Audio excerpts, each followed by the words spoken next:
Hi weavers, welcome to one India Telugu. Kadapa జిల్లా ప్రొద్దుటూరులో ఒక వింత ఘటన చోటు చేసుకుందని చెప్పుకోవచ్చు. ఒక మున్సిపల్ కార్యాలయంలో ఒక అధికారిగా ఉన్నాడు తను. అయితే తను తన స్నేహితులతో కలిసి ఒక టీ షాప్‌కి వచ్చాడు. ఆ టీ షాప్‌కి వచ్చిన సమయంలో తనకి 1/3 కాఫీ ఇవ్వాలని చెప్పి అక్కడ షాపు ఓనర్‌నైతే అడగటం జరిగింది. అయితే 1/3 కాఫీ అనేది మా షాప్‌లో అవైలబుల్‌గా లేదు. మేము అట్లా ఇవ్వము అని చెప్పి ఆయన చెప్పాడు. చెప్తే నాకు ఇవ్వనంటావా అని చెప్పి అతని పైన ఆవేశంతో ఊగిపోయాడు మున్సిపల్ అధికారి. అయితే ఎంతసేపు ఆయన అరిచినప్పటికి కూడా ఆయనైతే 1/3 కాఫీ ఇవ్వలేదు. సో, కొంచెంసేపటి తర్వాత అరిసి, అరిసి వెళ్ళిపోయాడు. వెళ్ళిపోయిన తర్వాత పెద్ద జేసీబీతో టీ షాప్ ముందుకొచ్చాడు. టీ షాప్ ముందుకొచ్చి, "మీరు అక్రమంగా టీ షాప్ మున్సిపల్ స్థలాన్ని ఏదైతే ఉందో, ఆ స్థలాన్ని ఆక్రమించుకున్నారని" చెప్పి ఆ టీ షాప్‌కెళ్ళడానికి కాలువ గట్టు మీద ఒక రాయి అనేది ఏసి ఉంది.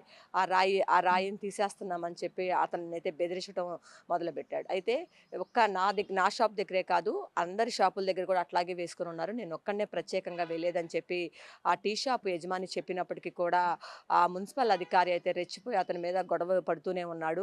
సో, ఈ నేపథ్యంలో చేసేదేం లేక టీ షాప్ యజమాని ఏదైతే ఆ జేసీబీ ఉందో ఆ ప్రొక్లైనర్ దాని ముందు పడుకొని నిరసన అయితే తెలిపారు. నా మీద నుంచి పోనిచ్చి నువ్వు ఆ రాయిని తీసేసుకోనని చెప్పైతే ఆయన అక్కడ పడుకున్న విజువల్స్ కూడా బయటికి వచ్చాయి. సో, ఇంక చేసేదేం లేక మున్సిపల్ అధికారి అయితే అక్కడి నుంచి గొడవ పడి ఎళ్ళిపోయాడు. అయితే ఈ ఘటన పైనైతే ఈ స్థానికుల మధ్య ఇదంతా కూడా చాలా పెద్ద చర్చనీయాంశంగా మారింది. దీంతో పాటు చూసుకున్నట్లయితే ఆ మున్సిపల్ అధికారి పైన కూడా అధికారులు చర్యలు తీసుకున్నారు. ప్రస్తుతం అయితే ఈ ఘటనతో అక్కడ ఉన్నటువంటి ప్రజలంతా కూడా అవాక్కయిన పరిస్థితి కనిపిస్తుంది. ఒక్క టీ కోసం ఒక కాఫీ ఒక 1/3 కాఫీ కోసం ఆ మున్సిపల్ అధికారి చేసినటువంటి పనితీరు ఏదైతే ఉందో దాన్ని అందరూ కూడా సభ్య సమాజం తలదించుకునేలాగా ఉందని మనం భావించాల్సి ఉంటుంది. ఎందుకంటే ఒక చిన్న టీ కొట్టు వ్యాపారి మీద ఒక మున్సిపల్ అధికారి చేసినటువంటి దౌర్జన్య కాండ ఏ విధంగా ఉందో అక్కడ ఉన్నటువంటి స్థానికులంతా కూడా ప్రత్యక్షంగా చూశారు. ఇలాంటి ఘటనలు పునరావృతం కాకుండా అయితే చర్యలు చేపట్టాల్సిన అవసరం అయితే ఎంతైనా ఉందని అక్కడ ఉన్నటువంటి స్థానికులైతే కోరుతూ ఉన్నారు. ఇది ఇక్కడ ఉన్న పరిస్థితి. కెమెరా పర్సన్ వెంకట్‌తో Lakshmi, One India news Telugu,